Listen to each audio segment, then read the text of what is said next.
Eh,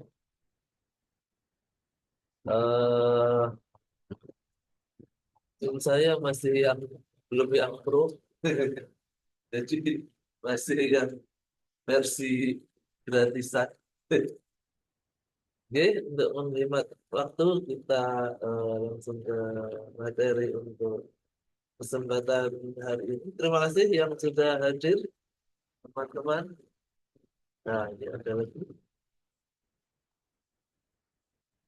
Oke, nah, baik, saya mau izin untuk share screen.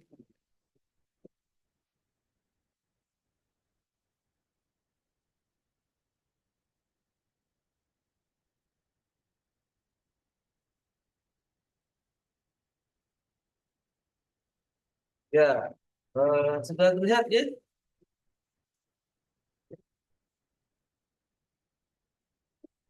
Apakah sudah terlihat? Sampun, Pak. Oke, baik. Terima kasih. Jadi sesuai dengan apa? Saya mohon maaf ini agak ya apa flu sedikit. Nah, suaranya agak bingung kalau orang Jawa bilangnya. Eh, Transformasi dan pertumbuhan industri halal di Indonesia. Ya, oke. Kesadaran permintaan produk halal mulai tahun 70-an sudah ada setelah ya alhamdulillah ada Pak ya betul Pak Ahmad ya tahun 70-an karena ada produk impor yang mulai masuk ke Indonesia begitu ya. Jadi eh, awalnya kan tentu saja kita hanya makan tahu tempe itu ya, mulai ada daging yang inilah ya, segala macam gitu ya. Nah, itu akhirnya mulai sadar ada keinginan untuk paling tidak agar kita tidak memakan hal yang salah begitu kan ya.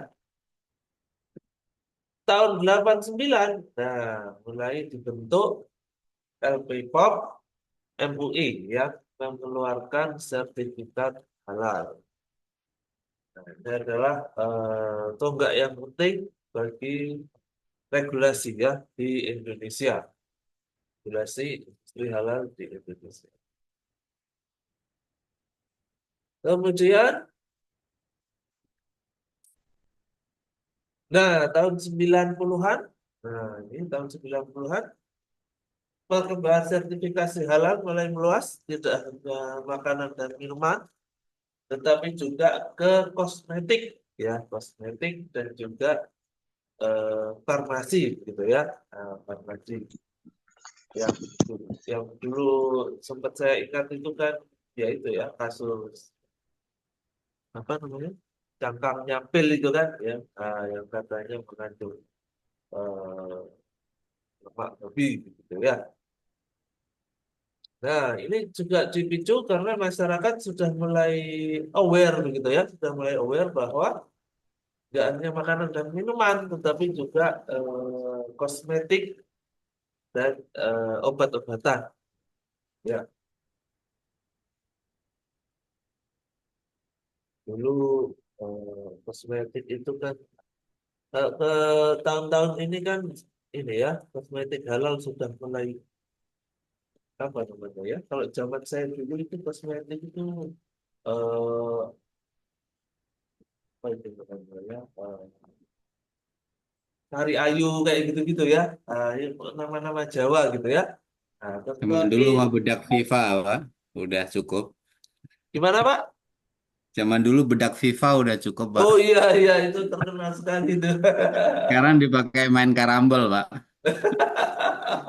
Ya biar licin ya Pak ya. Ya, nah.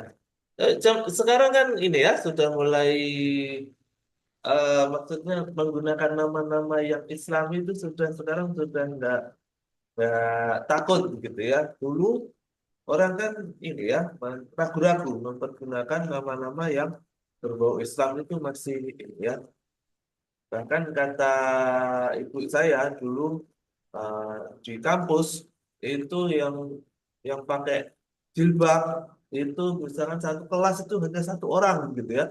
Dan itu pasti lulusan pondok gitu ya.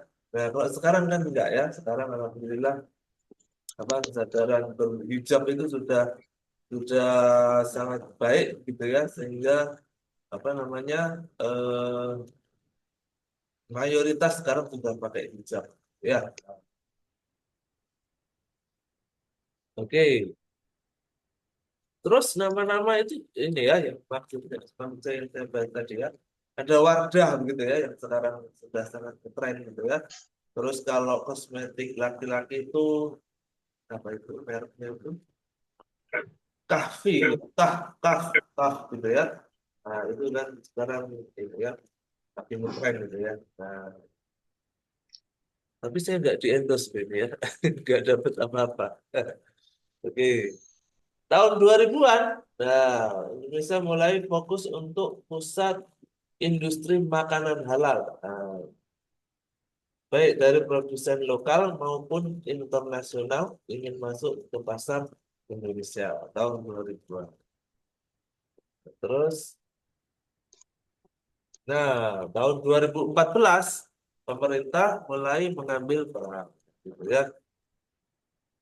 Disahkannya Undang-Undang Nomor 33 Tahun 2014 tentang jaminan produk halal, gitu ya.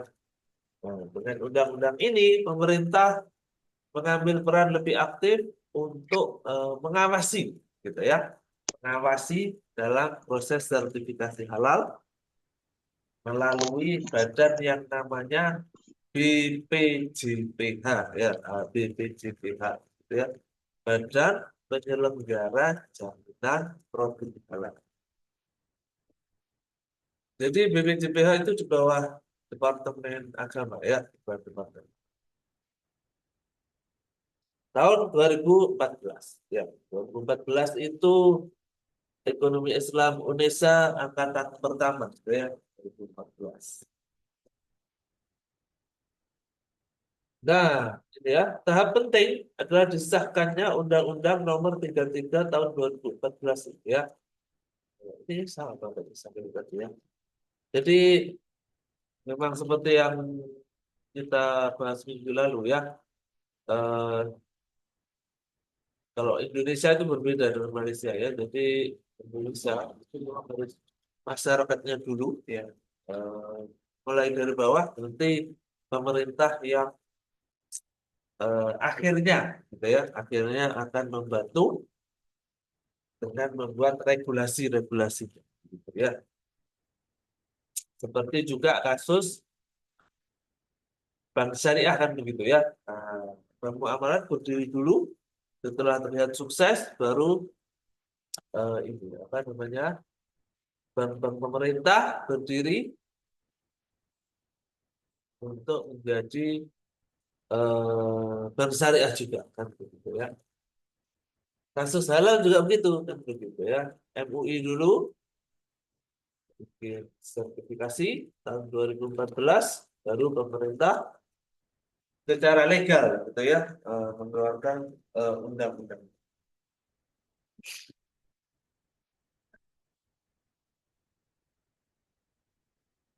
2019 wajib sertifikasi halal bagi produk makanan dan minuman ya, harus memiliki ya. Nah, kalau dulu tapi dalam perjalanannya kan memang tidak langsung begini ya. Maksudnya adalah terutama teman-teman dosen gitu ya dan mahasiswa itu kan terlibat mereka apa namanya turun ke UKM UKM gitu ya mensosialisasikan bahwa nanti pada tahun segini akan ada yang wajib loh gitu ya, wajib loh, jadi kita harus siap-siap ya. Terus tahun 19 mulai diwajibkan gitu ya.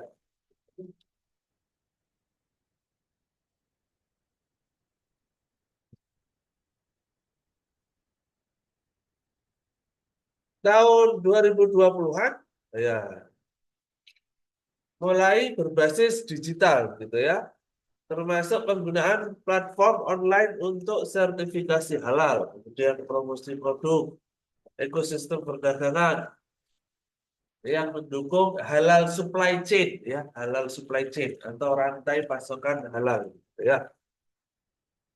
Sudah memakai digitalisasi ya, tahun 20-an, 2020 ya.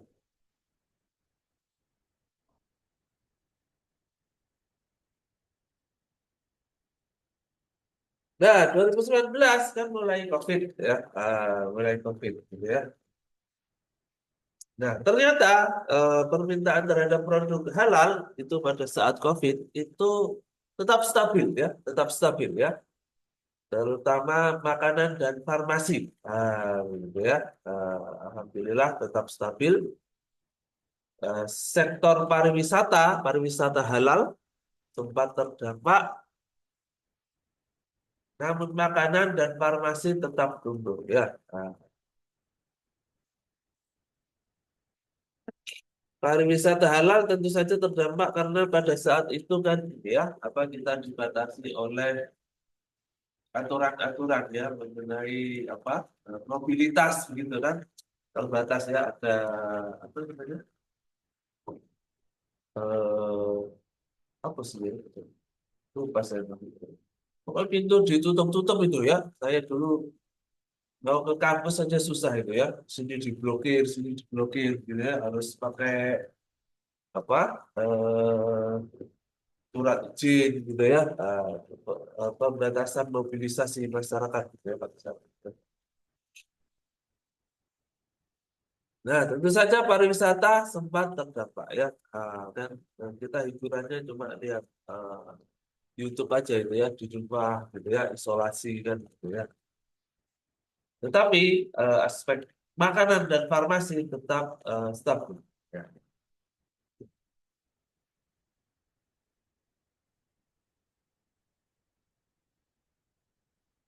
Nah, ini yang 20 tahun 2020 tadi dibahas tentang perkembangan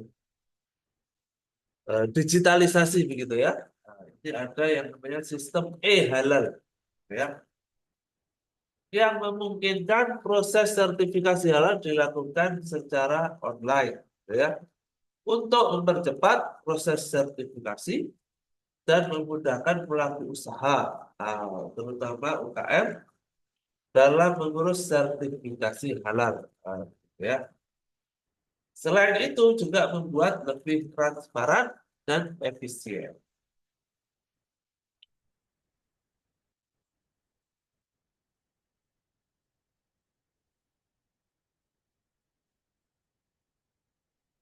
Kemudian,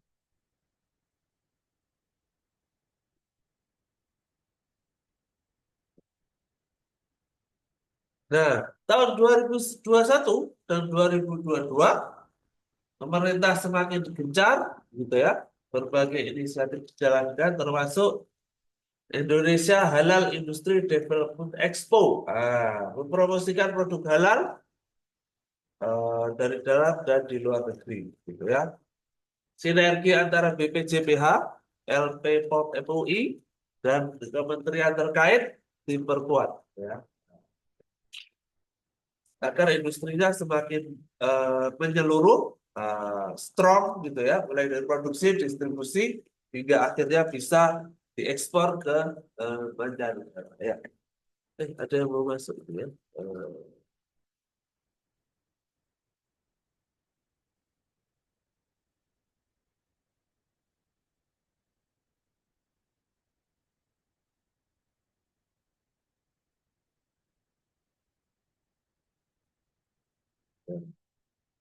Ya, selamat datang teman-teman yang baru.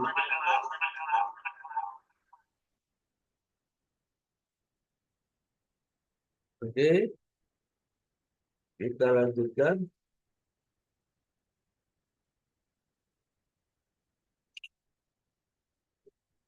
Nah, kan tadi kena pandemi. Nah, Alhamdulillah pada tahun 21 dan 22, nah, ini ya, sudah mulai. bangkit kembali industri pariwisata halalnya, begitu ya. Pemerintah mengembangkan sejumlah destinasi wisata halal seperti di Lombok ya dan Aceh. Nah, dengan menyediakan fasilitas yang sesuai dengan prinsip syariah seperti makanan halal, tempat ibadah, dan akomodasi syariah. Ya, nah, ini menjadi bagian dari upaya menjadikan Indonesia destinasi pariwisata halal. Ya, eh, jauh sebelum tahun 21 dan 22 ini sebetulnya kalau di apa namanya industri perhotelan itu sudah ada yang namanya hotel syariah ya hotel syariah. Kalau di Jakarta itu dulu zaman saya kuliah S2 itu tahun berapa ya? Sudah lama sekali ya. Itu eh, ada namanya Hotel Sofyan, ya Hotel Sofyan di Jakarta itu hotel syariah ya. Kemudian dulu habis saya menikah itu saya pernah ke Gresik ya. Gresik itu ya karena memang dia kota santri ya banyak pesantren itu juga ada dua makam wali begitu ya. Nah, itu saya kemalaman, nah itu menginap di sebuah hotel gitu ya. Nah, walaupun hotelnya itu judulnya nggak syariah, maksudnya nggak ada tulisannya hotel syariah atau apa gitu ya. Tetapi dia menerapkan prinsip syariah gitu ya. Jadi saya pada waktu itu sama istri gitu ya. Nah, itu ditanya KTP-nya ya. Apakah KTP-nya sama atau enggak? Gitu ya. Untuk memastikan bahwa memang pasangan yang sah ya. Nah, ya, jadi kalau hotel yang eh, nggak syariah kan itu mesti nggak perlu ditanyakan kan begitu ya. Ah, Anda mau minum bawa siapa aja terserah kan gitu ya. Yang penting bayar. Nah, kalau yang syariah kan itu nggak boleh ya. Harus pasangan yang sah yang eh, menginap ya.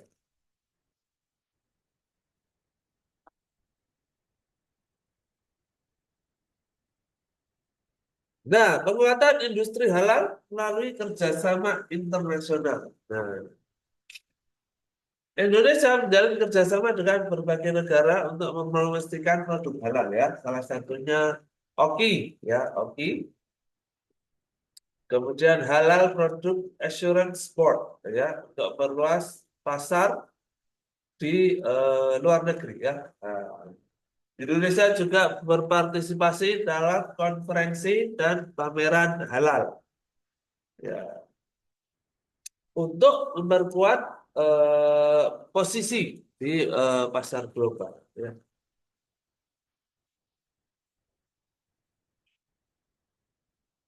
Nah, kemudian perkembangan industri halal itu juga harus didukung oleh pertumbuhan sektor keuangan syariah, gitu ya. Bank-bank syariah itu sudah banyak memberikan fasilitas pembiayaan, ya, terutama UKM.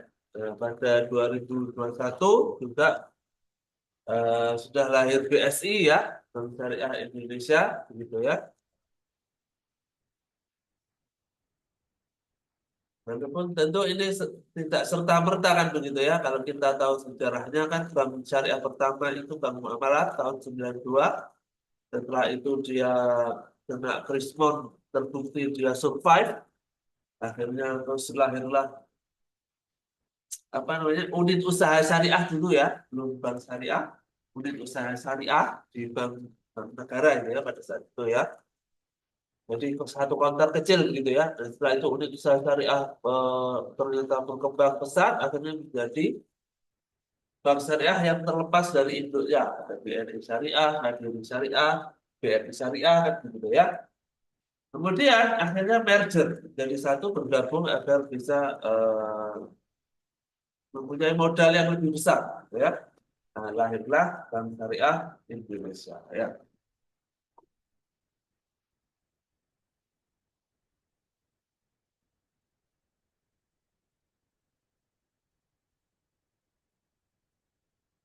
Percepatan ekspor produk halal tahun 2023, pemerintah mendorong ekspor produk halal ya, dengan target menjadi salah satu produsen utama produk halal dunia ya. Pemerintah mengidentifikasi berbagai komoditas potensial ya, seperti makanan olahan ya, makanan olahan itu berarti kan ya, misalkan sosis gitu ya kan, dari daging sapi diolah jadi sosis ya. Kosmetik halal, obat-obatan gitu ya, diekspor ke Timur Tengah, Afrika, dan Asia Tenggara. Selain itu, kita juga masih memperjuangkan agar sertifikasi halal Indonesia diakui secara internasional, gitu ya. Jadi, eh,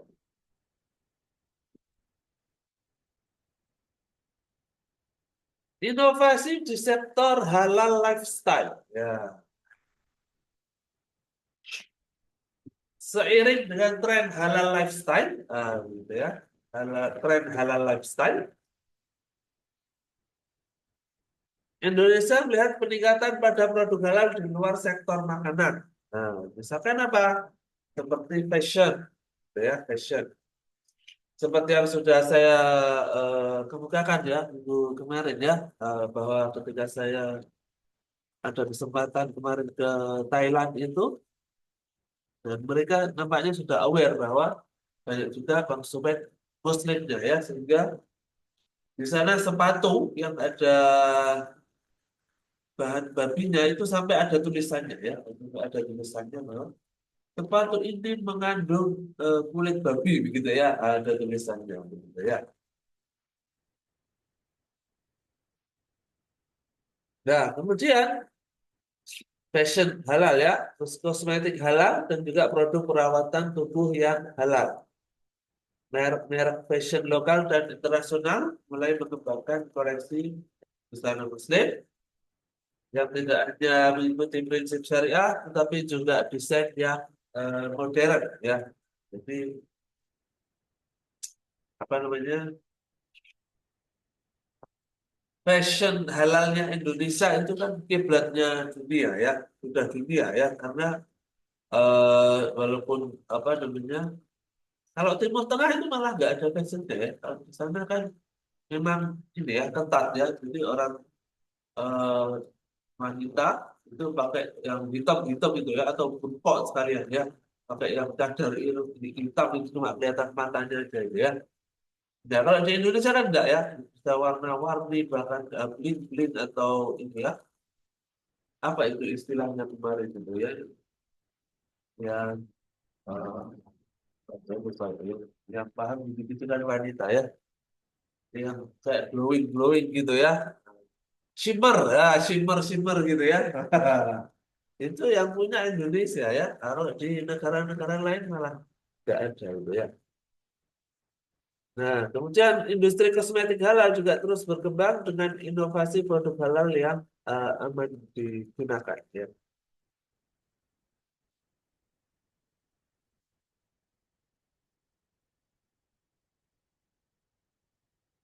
Tahun 2024 ya, pemerintah menetapkan target bahwa Indonesia menjadi pusat industri halal global ya.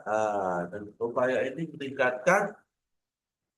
melibatkan berbagai strategi ya, strategi termasuk penguatan infrastruktur halal, peningkatan sertifikasi, promosi produk halal, dan pemberdayaan UKM dalam industri halal ya. Agar apa? Agar bisa menjadi pemain utama dalam halal supply chain kan begitu ya, halal supply chain.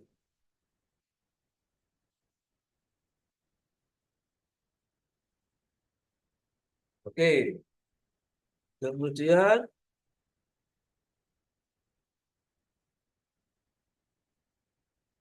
konsep halal dan inklusivitas dalam masyarakat modern ya.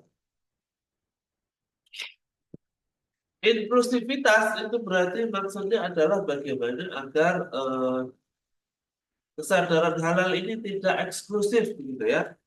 Maksudnya tidak hanya eh, orang-orang tertentu saja, kan, gitu ya, tidak eksklusif gitu ya. Tidak hanya orang-orang kaya saja misalkan, atau tidak hanya jamaah tertentu saja gitu ya, tetapi gimana caranya agar konsep halal ini bisa dinikmati seluruh lapisan masyarakat.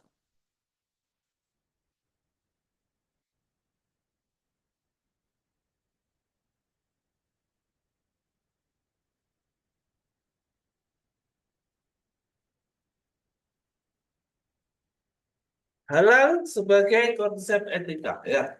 Maksudnya adalah halal itu tidak hanya mengatur apa yang diperbolehkan, tetapi juga menekankan prinsip etika. Maksudnya apa etikanya? Etikanya misalkan harus bersih dan suci, kan gitu ya. Harus bebas dari zat yang dianggap najis, gitu ya. Eh, Kelihatannya sepele ya, tetapi kalau di Jepang itu kan ini ya, mungkin ada yang pernah dengar ya, mereka bisa memproduksi makanan dari tinja ya, dari kotoran manusia ya. Itu katanya setelah diteliti itu banyak protein yang terbuang sebenarnya di tinja itu ya. Jadi masih bisa diolah lagi menjadi makanan. Nah, kalau itu diolah lagi kan ini ya, jadi berputar begitu ya. Ya, itu kan karena mereka kan nggak paham konsep najis gitu ya. Itu berbeda. Jadi karena kita ada konsep najis, makanya kita menganggap itu tidak baik gitu ya. Kemudian keadilan dan kejujuran harus dengan memperolehnya, tentu saja dengan harus dengan cara yang halal juga. Ya, kan nggak lucu ya, misalkan makanan halal tapi hasil curian, ya, sama jangan gitu ya. Keamanan dan kesehatan, juga harus misalkan nggak kadaluarsa gitu ya, atau tidak mengandung zat yang berbahaya bagi kesehatan.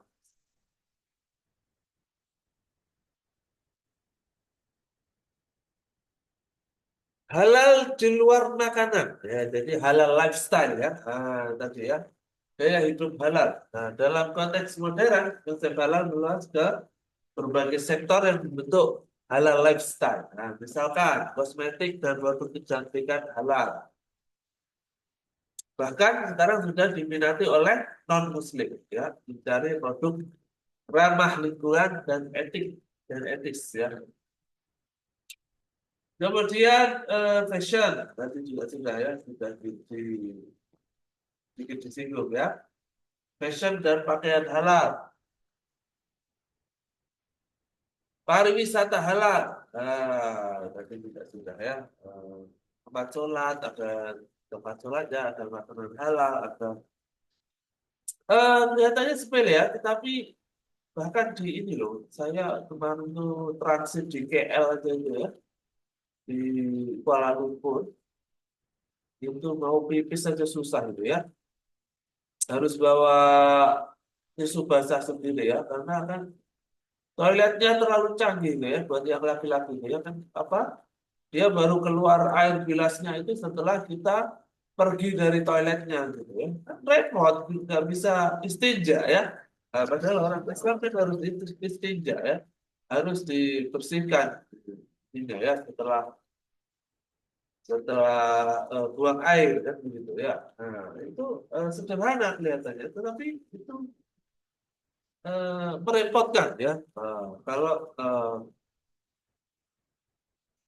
orangnya paham tentang kebersihan, gitu ya, kebersihan, terutama istinja ya. Nah, istinja kan kalau orang luar negeri kan mungkin nggak paham konsep istinja ya, terutama yang nggak Islam ya, nggak paham konsep istinja. Ya habis pipis mungkin langsung dimasukkan celana gitu aja ya, nggak pakai. dibilas. Oke.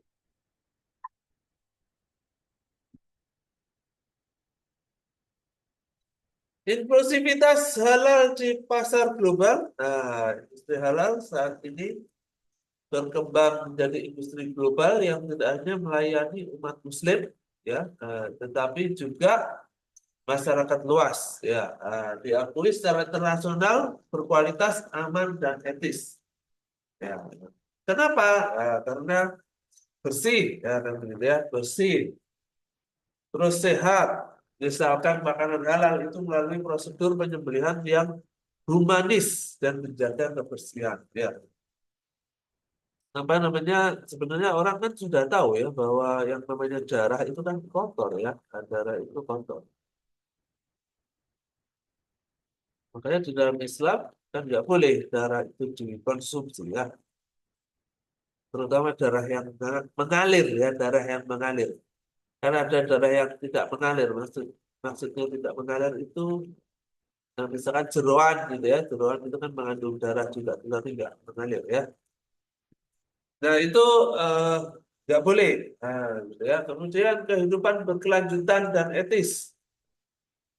Nah, maksudnya itu apa namanya limbahnya begitu ya. Nah, harus tidak mencemari lingkungan. Walaupun konsep halal berasal dari Islam, tetapi prinsip yang terkandung diterapkan bisa diterapkan oleh siapa saja, terutama konsumen non-Muslim yang menghargai etika produksi dan keberlanjutan. Misalkan menghemat gitu ya, menghemat kertas, menghemat tisu. Tisu toilet aja, tisu toilet itu kan menghabiskan banyak pohon kan begitu ya. Nah, padahal kalau di dalam Islam lebih baik kan tetap pakai air ya. Dan namanya air itu kan bisa di recycle. Air itu kan bisa di recycle ya.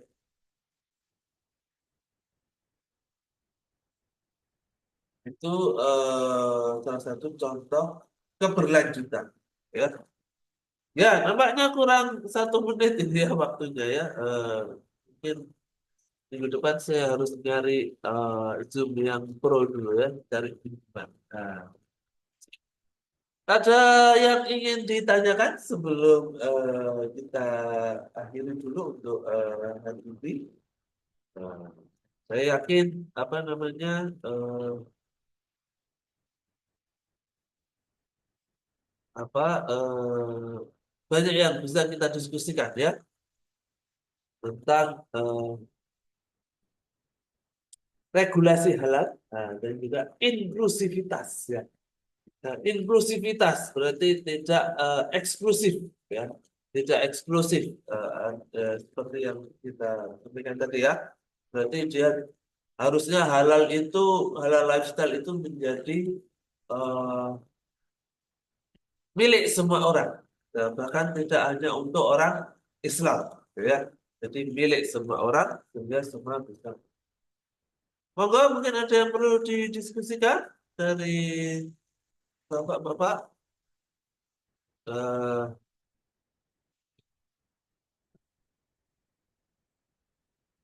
Pak Safa mungkin ada yang didiskusikan atau ada apa? Sebentar Pak, Mas Bayu dulu kayaknya. Ya, ya.